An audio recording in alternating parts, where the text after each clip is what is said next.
Songwriters live Uganda kwaniriza ku channel eno webale nnyo kundaba webale kungoberera ennaku zonna webale kubeera ku Songwriters live Uganda. This channel is supposed to, of course, to broadcast, to communicate, to give content regarding creative and performing arts and giving the biggest percentage to music as an art. Leero nze kwogera ku production briefly.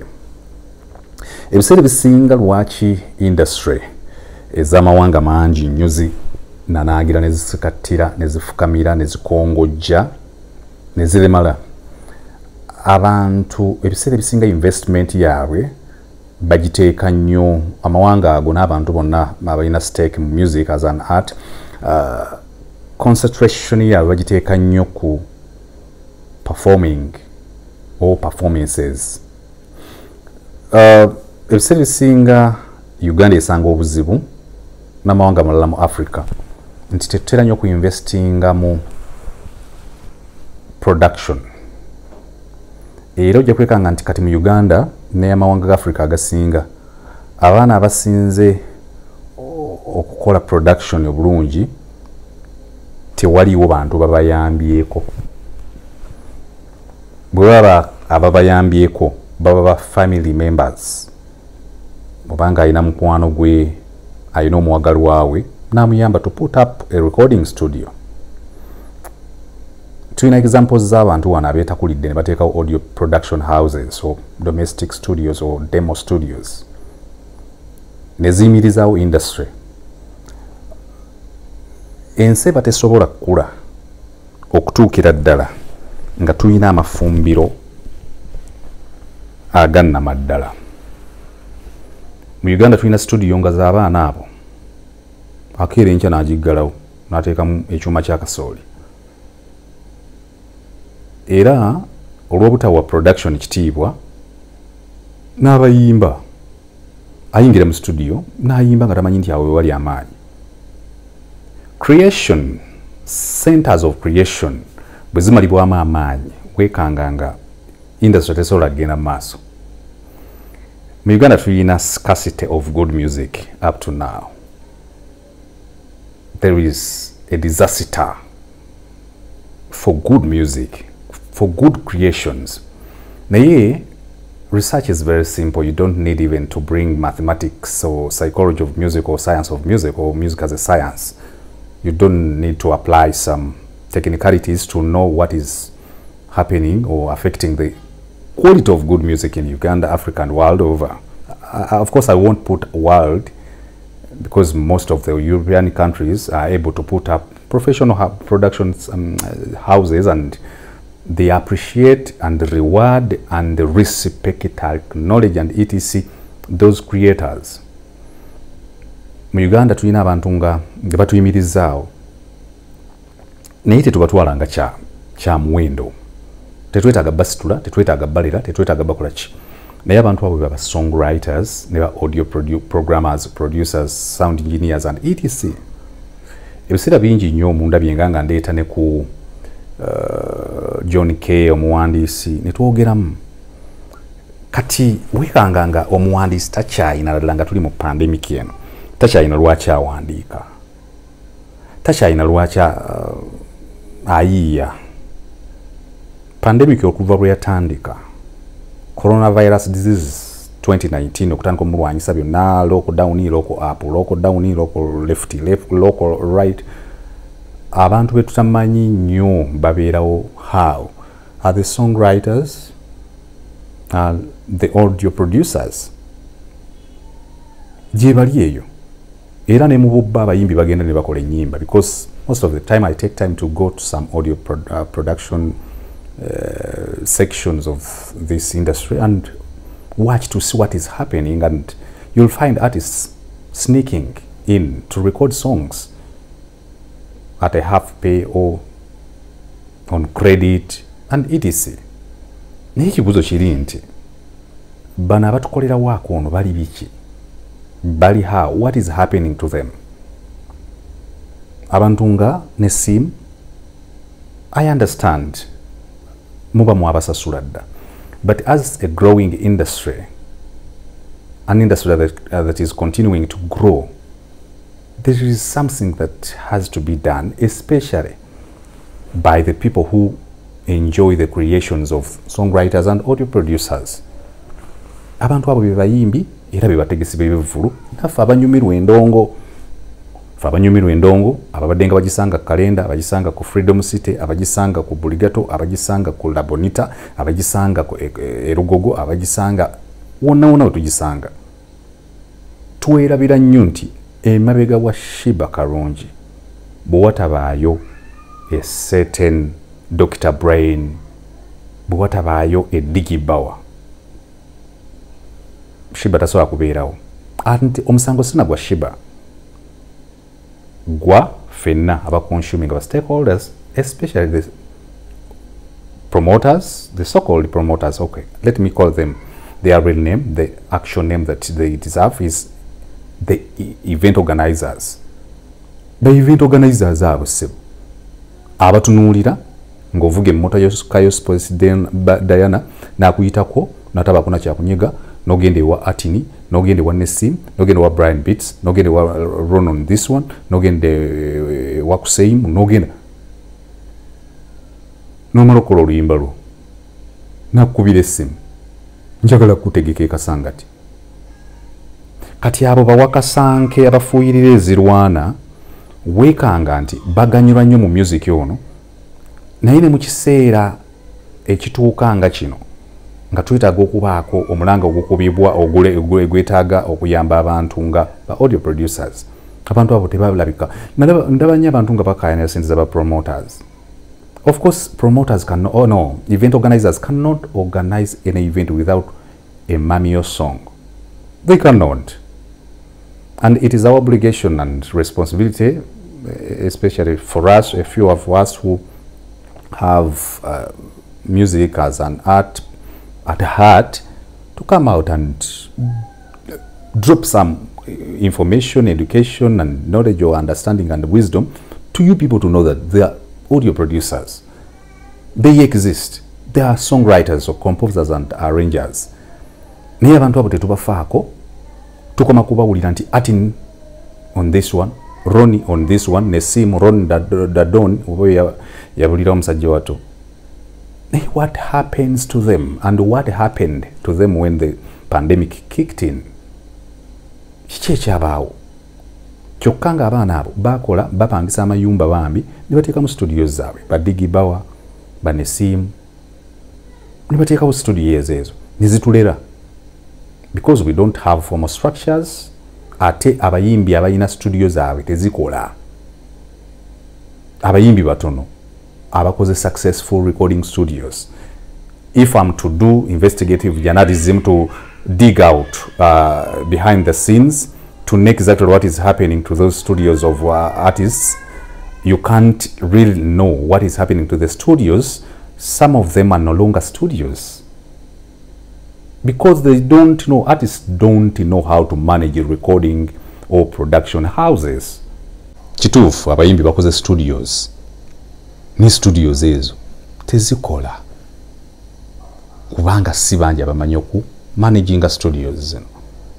Naye ate abaana bano abalina studios ne zituyamba nkimanyi babasasula ge mazima naye tusaze magezi ky'okuba nti abaana bano mu Uganda wosanganga omuyimbi w'amaanyi ku producer, mu Uganda wosanganga omuyimbi w'amaanyi ku songwriter, era olumu nsanga nnyo Katonda si mulyaza amaanya in my opinion. Abayimbi obalaba nnyo nga bakaabirira copyright nga bakaaba midi yetu bonyabonya tetusiima ensi tetusiima because nammwe temusiima. That's the fact. Omuntu akwandike nammwe mukimanya abandaba nti ennyimba ezo abaana bazibawandiikira ku bwereere. Abantu babawa contributions regarding song composition, arrangement and writing ne mutuwala ntwali biba byakweyiya mwana n'akuwa n'akuteerawo naye amazima n'omulaga nti ne mu kiseera ekyekizibu tosobola kubaawo kati ne Katonda abanyiigira nti buno obuzigo bw'ekirogo bwe tuba tukaaba maama tubonaabona omuyimbi taweebwa kitiibwa because nawe songwriter tomuwa kitiibwa, because nawe audio producer tomuwa kitiibwa. I'll take examples of people like Dr. Travis Tikazibwe, Dr. Tisinga Mugaga ayinza okuba kati alina wuzi mumala singa mugagga singa ati industry ye Uganda yali eri real. abantu ga Steve Jean kirungi yo yabidduka mu mangu n'agenda mu birala. So pandemic ino ng'egenda maaso tusaze magezi ki ngaba audio producers okulaba nti twongera okunyweza. I understand you have the Audio Producers Association led by Renix of Power Records, naye oluusi kiyinza obutasoboka koleka mangu nnyo, kiyinza obutatambula mangu nnyo until music recording artists nga bavuddeyo. Bayina Uganda Musicians Association, which I don't understand whether it is accommodating fully the Audio Producers Association of Uganda led by Renix. Okulaba nti production egenda maaso. Lwaki mpadde background yeyo yonna yonna?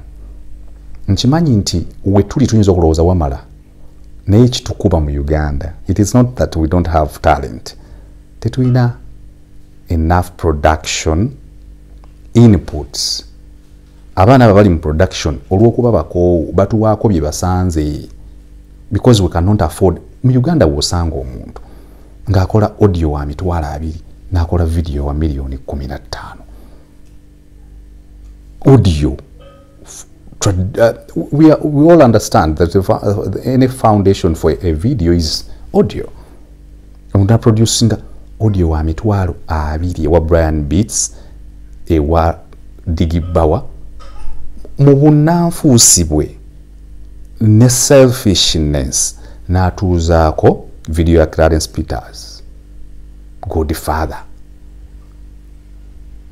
It is not bad, because we as well want those people who do videography to prosper, to go miles of success regarding finances and development of capacity. But bano audio producers yensobola producing music yoyo omwana atyo okugula gadget eyakabi agenda jugula ajukubireko ani ku sente mmeka. Ntutte time nga pandemic inegenda maaso ne lockdown okugoberera production ezigenda maaso ku lukalu lwa Africa naddala. Abantu bainvestinga nnyo kati nnyo mu audio. Bwe bamala okuinvestinga mu audio ne baleka badda ku video. Kati I understand people will always say that our media houses have not played local music enough. No. You don't need radio stations to play your songs to make it in music as a business. You just need to have quality work. A good song is a good song, everyone will yearn to play it. I hear people are not playing good songs because luimba lubigo luyito olulungi. We all understand, and some of us understand a good song is a combination of good literature, good write-ups, composition and arrangement. That is one factor. Second factor is instrumentation. Third factor is the vocals. Those vocals. Naye nabo zino mwe muyita good songs. Mukubirira ebintu byammwe n'ogende wa producer. Tomu appreciate enough. Tomu the respect. Abamu basamba, mubabikuba ebikonde, mubakola biki. N'otuuzaako video. Kadola okuba tuli video netambula nekuwaayo emitwalo gy'abantu nga 25. Naye ku nkomero olunaku ogenda okulaba ng'era kiganye.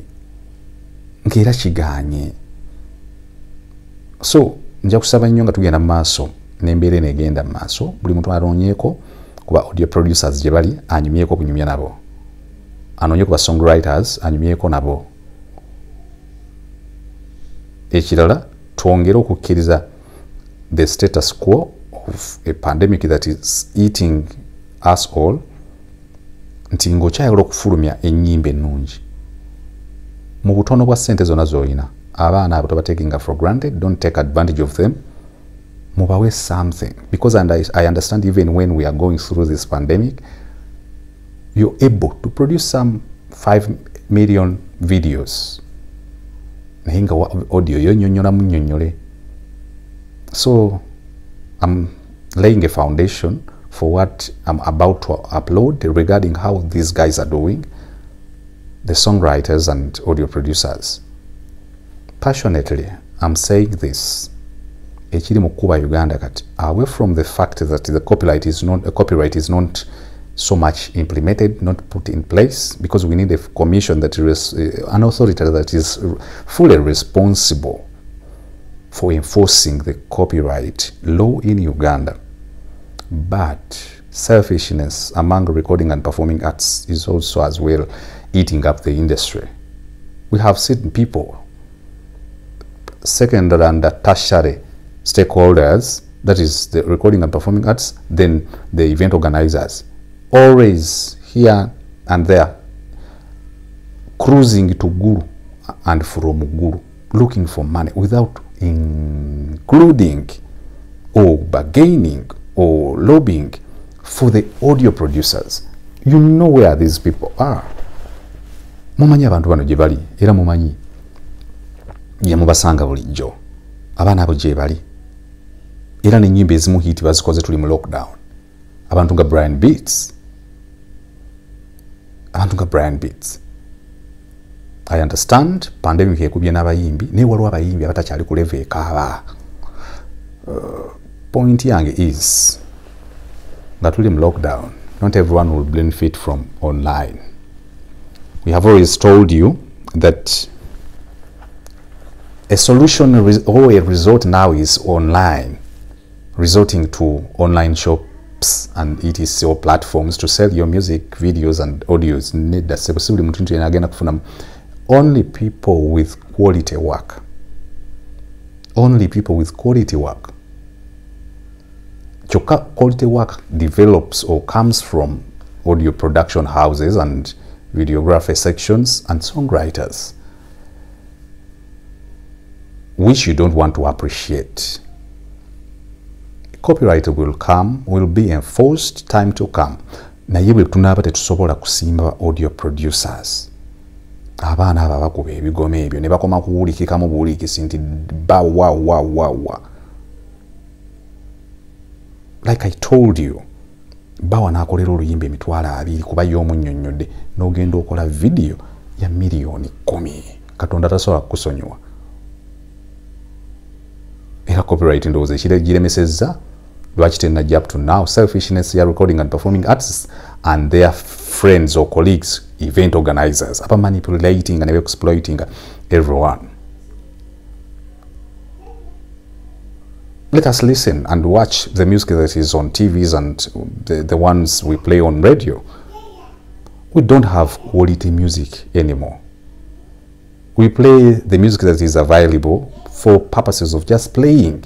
But you listen to a song and you're like, okay, there is nothing to do. I can do nothing over it or upon it. It is what that is available. I can only play that. And you'll find people lamenting, banange bakuba nnyo abejindi, bakuba nnyo abejindi. Bali abasajja bateekamu ssente zonna. And in Uganda we have as well people who invest, because you can watch videos. Not only that video ka Carol Nantongo gabambi ensonga yakakoze.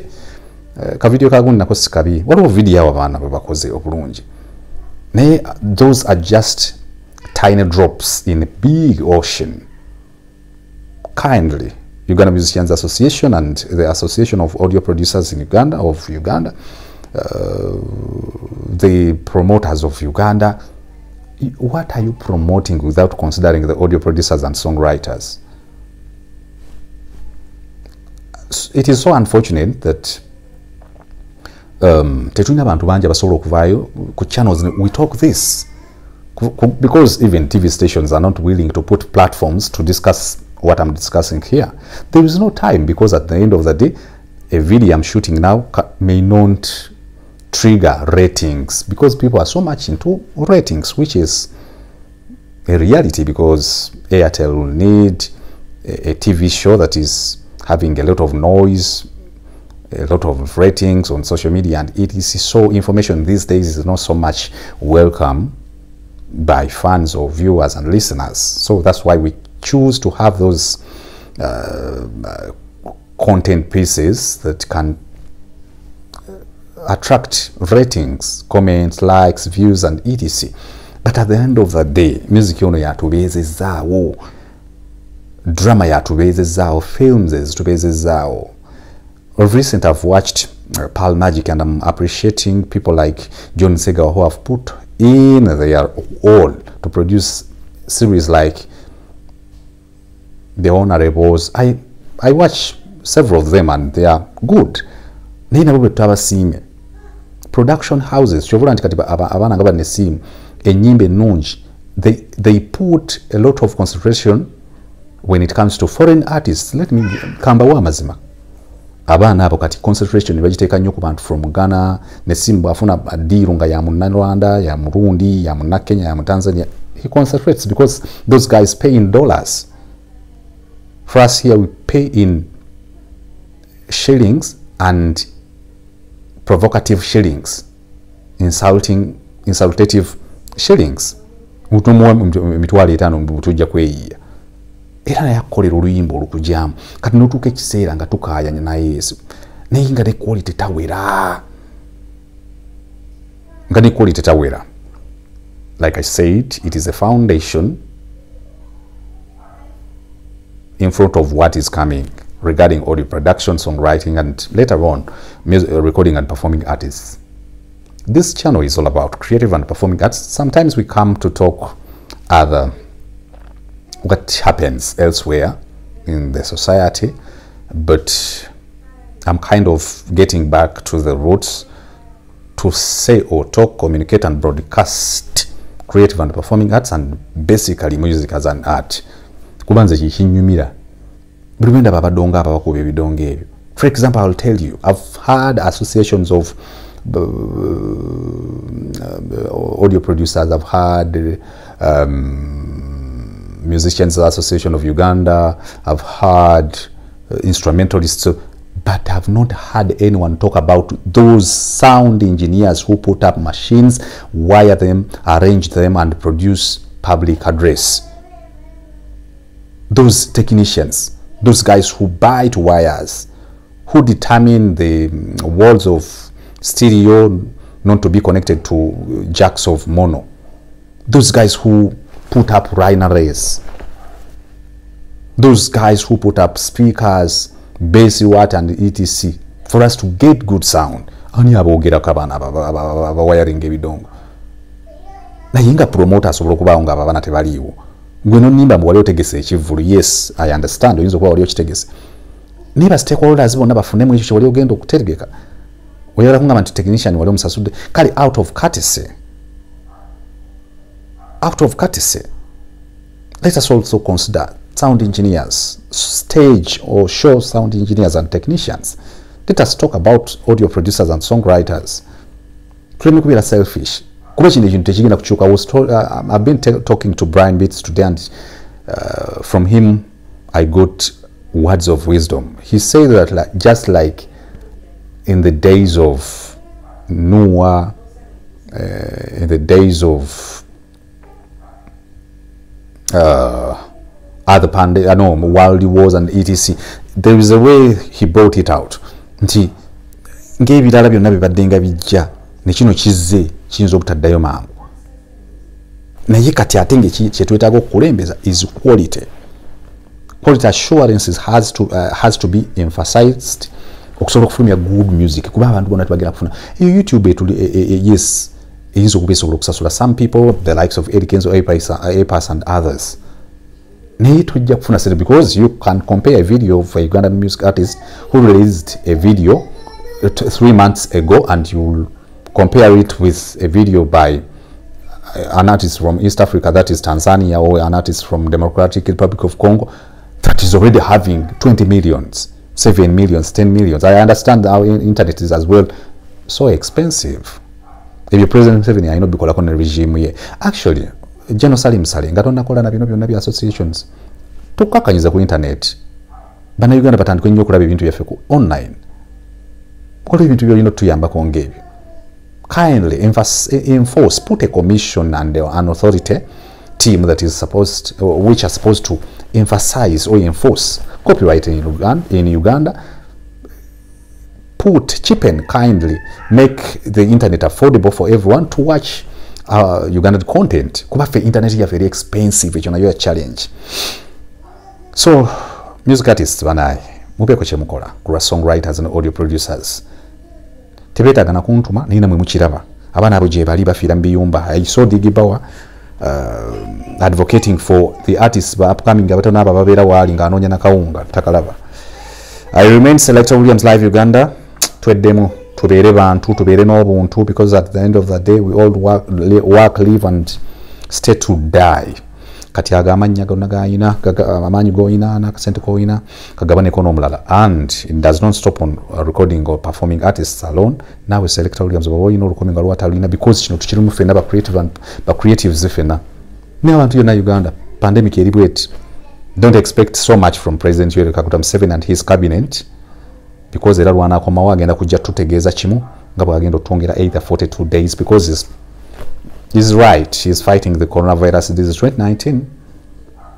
You don't expect messages of empathy or sympathy from him, or of saying, we understand, no, he will just come up and say 40 more 2 days.